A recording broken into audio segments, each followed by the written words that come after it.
This morning, the World Health Organization has an official name for the new coronavirus. It's COVID-19. It stands for Coronavirus Disease 2019. The change comes as the 13th patient with COVID-19 remains quarantined at UC San Diego Medical Center in Hillcrest.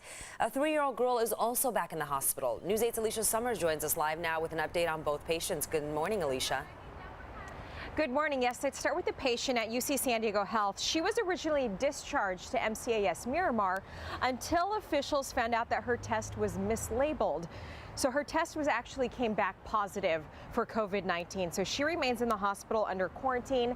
Meanwhile, here at Rady Children's Hospital, 3-year-old Annabelle is back, but not because of any mislabeling. Her father says she developed a slight cough. Some of the staff saw her cough.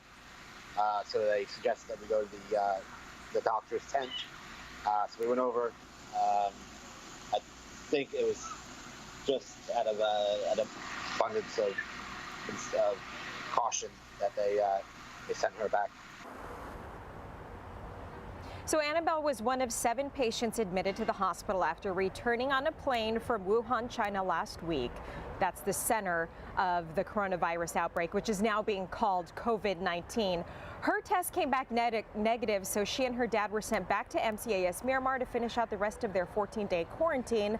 Well, just recently, Annabelle developed a cough and had to be readmitted to Rady Children's Hospital for additional testing for COVID-19. Results should be back from the CDC in a couple of days. Annabelle's father, Frank, says her cough is pretty much gone now, and she seems to be in good spirits. Meanwhile, Annabelle's mother stayed back in China. Unfortunately, she has since developed pneumonia, but Frank says that she's slowly getting better. Meanwhile, 230 Americans who came from China are being held at the base at MCAS Miramar. We'll send it back to you. All right, thanks for the update, Alicia.